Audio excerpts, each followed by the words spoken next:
নমস্কার, আমি পারমিতা। আমার চ্যানেলে নতুন একটা ব্লগে আপনাদের সকলকে আবার একবার অনেক স্বাগত।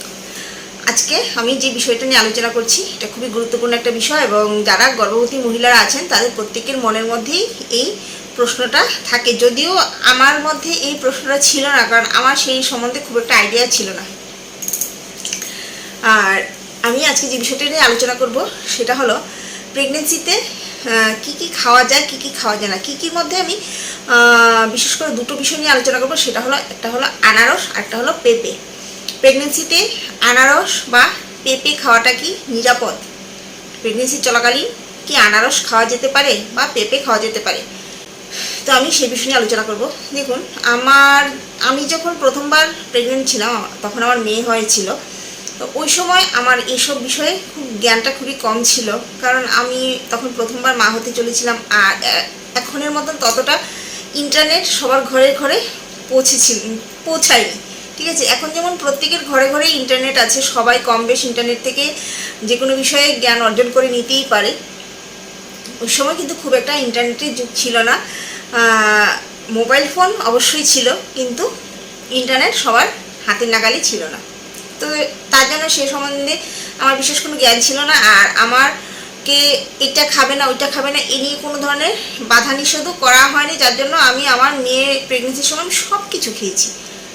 যে কোনো ধরনের ফল আমি খেয়েছি এবং আমি এটাই বলতে চাই যে প্রেগনেন্সিতে যে কোনো ধরনের ফল খাওয়া যেতে পারে। তো তার মধ্যে আনারস আর পেঁপে নিয়ে সবার মনে একটা প্রশ্ন থাকে, আনারস খাওয়া যাবে কি বা পেঁপে খাওয়া যাবে কি? তো প্রথমেই বলি পেঁপের কথা। দেখুন, পেঁপে আমাদের জন্য খুবই একটা উপকারী ফল, সেটা পাকা হোক বা কাঁচা হোক। পাকা পেঁপে গর্ভবতী মা এবং সন্তান উভয়ের জন্যই খুবই উপকারী একটা ফল, কারণ গর্ভস্থ শিশু এবং মা উভয়েরই চোখের জন্য পেঁপে খুবই উপকারী একটা ফল। এছাড়া প্রেগনেন্সিতে অনেকেই কোষ্ঠকাঠিন্যে ভুগে, যেটা আমি পার্সোনালি প্রচুর ভুগেছি এবং সেটা যে সাইড এফেক্ট আমি এখনও নিয়ে চলছি। প্রচণ্ড পরিমাণে কোষ্ঠকাঠিন্য ছিল আমার, এবং প্রায় মহিলাদেরই প্রেগনেন্সি চলাকালীন কোষ্ঠকাঠিন্যের সমস্যা থাকে। তো পাকা পেঁপে খেতে পারলে ওই যে কোষ্ঠকাঠিন্য ওইটা থেকে অনেকটাই রিলিফ পাওয়া যায়। পাকা পেঁপে অবশ্যই প্রেগনেন্সিতে খাওয়া যেতেই পারে, কোনো অসুবিধা নেই, কিন্তু সেটা প্রেগনেন্সির প্রথম ৩-৪ মাস আমার মতে না খেলেই ভালো, কারণ প্রথম ৩-৪ মাসই বিশেষ করে মিসক্যারেজের সম্ভাবনা থাকে। তো ওই প্রথম ৩-৪ মাস আমি একদমই খাইনি। তো আপনাদেরকেও আমি কখনোই সাজেস্ট করব না যে প্রেগনেন্সির শুরুর দিকে পেঁপে খাওয়ার জন্য। আর আমি এটাও বলবো, অবশ্যই আমার কথা শুনে আপনারা যে কোনো জিনিস খাবেন না। আমি জাস্ট আমার ব্যক্তিগত মতামত আপনাদের সঙ্গে শেয়ার করছি। আপনারা যেটাই করবেন অবশ্যই ডক্টরকে জিজ্ঞেস করে ডক্টর থেকে সাজেশন নিয়েই করবেন। আর বিশেষ করে এই ফল, এই পেঁপে বা আনারস তাদের জন্যই বিশেষ করে নিষেধ, যারা খুব বেশি ইনফার্টিলিটিতে ভুগে। ঠিক আছে, যাদের ফার্টিলিটি রেট, যেসব মহিলাদের ফার্টিলিটি রেট খুবই কম, তারা অবশ্যই এসব জিনিসকে অ্যাভয়েড করে চলা দরকার। কারণ যেহেতু তাদের ফার্টিলিটি রেটটা খুবই কম, প্রেগনেন্ট হওয়ার জন্য তাদের অনেক অসুবিধার সম্মুখীন হতে হয়। IVF এছাড়াও আরও অনেক ধরনের পদ্ধতি আছে, ওইগুলি সাহায্য নিতে হয়। তাদের সেফটির জন্য কোনোভাবেই যাতে তাদের প্রেগনেন্সিটার মধ্যে কোনো ধরনের সমস্যা তৈরি না হয়, এই জন্যই এই ফলগুলোকে বিশেষ করে নিষেধ করা হয়, যাদের মধ্যে ফার্টিলিটি রেট খুবই কম থাকে। কিন্তু যারা খুবই ন্যাচারালি, খুবই সাধারণভাবে স্বাভাবিকভাবে প্রেগনেন্ট হতে পারে, তাদের জন্য এই ধরনের কোনো নিষেধাজ্ঞা দেওয়াটা কোনো প্রয়োজন আছে বলে আমি মনে করি না। ঠিক আছে, তো পাকা পেঁপের কথা তো আমি বললাম।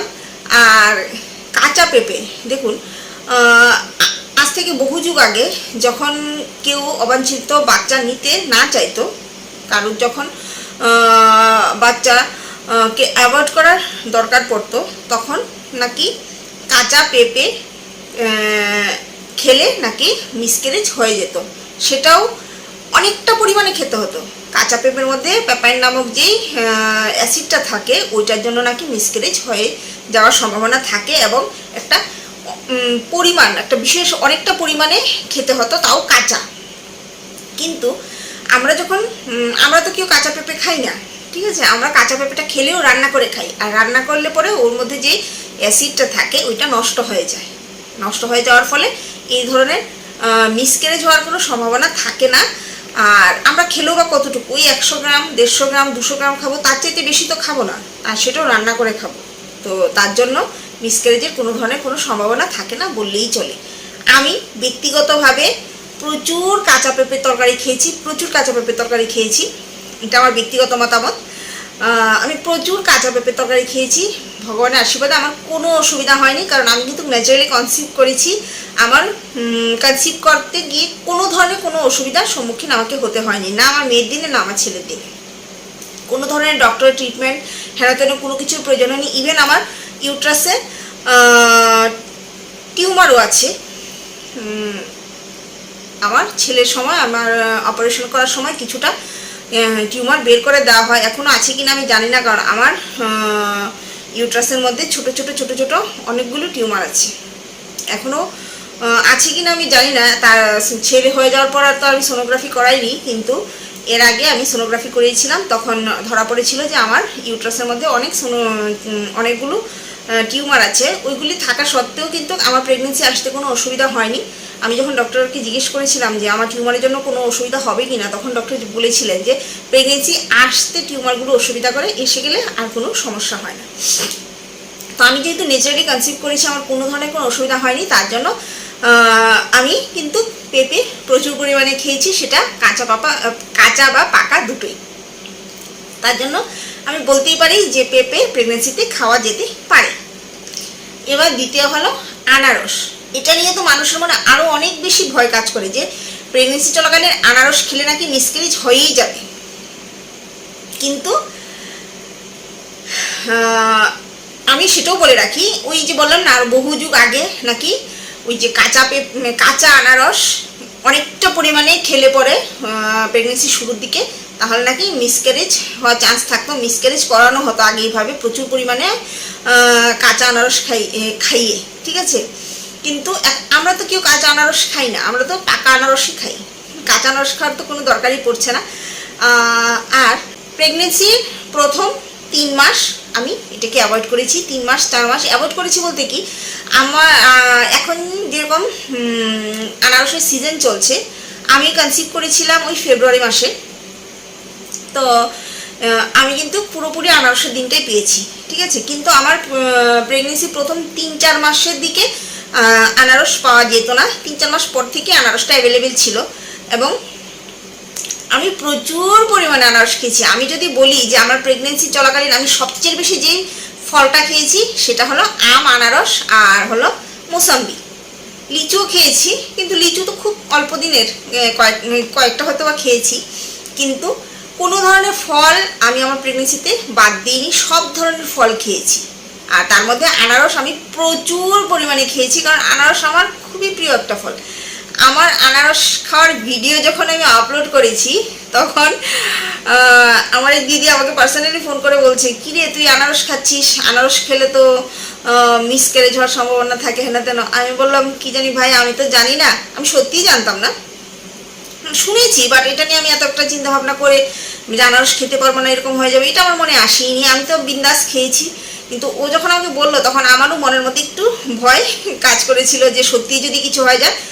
কিন্তু তারপর যখন আমি ডক্টরের কাছে গেলাম, প্রথমে গিয়ে আমি ডক্টরকে প্রশ্ন করেছি, ডক্টর বাবু আমি কি আনারস খেতে পারবো?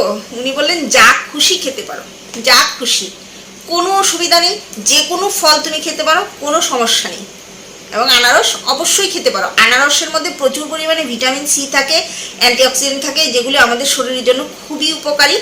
তুমি যদি ভালোবাসো অবশ্যই আনারস খেতে পারো, কোনো অসুবিধা নেই। এবং ডক্টরের কাছ থেকে এই কথাটা শোনার পর আমি খুবই হ্যাপি হয়ে গেছিলাম, কারণ আমার খুবই প্রিয় একটা ফল, এবং পুরো প্রেগনেন্সি চলাকালীন যতদিন আনারস ছিল আমি ততদিন আনারস খেয়েছি, কোনো অসুবিধা হয়নি। তো আমি বলতে পারি যে প্রেগনেন্সিতে আনারস খাওয়াটা সেফ। তাও আপনারা আমার কথা শুনে অবশ্যই আনারস বা পেঁপে কোনোটাই খাবেন না। অবশ্যই খাওয়ার আগে যাদের মনে ভয় আছে তারা অবশ্যই ডক্টরের সঙ্গে কনসাল্ট করে নেবেন, কারণ প্রেগনেন্সি খুবই একটা গুরুত্বপূর্ণ ব্যাপার, এটা নিয়ে কোনো ধরনের গাফিলতি করাটা ঠিক নয়। তো আপনারা ডক্টরের সঙ্গে অবশ্যই কনসাল্ট করে তারপরে খাবেন। আর বললামই, যাদের ইনফার্টিলিটি সমস্যা আছে তারা অবশ্যই পেঁপে, আনারস, যে কোনো ফল যদি প্রেগনেন্সিতে ক্ষতি করার সম্ভাবনা থাকে অবশ্যই অ্যাভয়েড করে চলাটাই উচিত। তো আপনারা কারা কারা প্রেগনেন্সি চলাকালীন আনারস খেয়েছেন বা কারা আনারস খেতে ভালোবাসেন আর কারা আনারস ভয়ে খাননি অবশ্যই আমাকে কমেন্ট করে জানাবেন। আর যদি আপনাদের আমার এই ভিডিওটা ভালো লাগে তাহলে অবশ্যই একটা লাইক করে সাবস্ক্রাইব করে আমার পাশে থাকবেন। আর কমেন্টসে অবশ্যই আপনাদের গুরুত্বপূর্ণ সাজেশন বা প্রশ্ন আমাকে করতে পারেন। তো চলুন আজকের জন্য এইটুকুই, আবার দেখা হবে নেক্সট ব্লগে। আজকের জন্য আপনাদের সকলকে টাটা।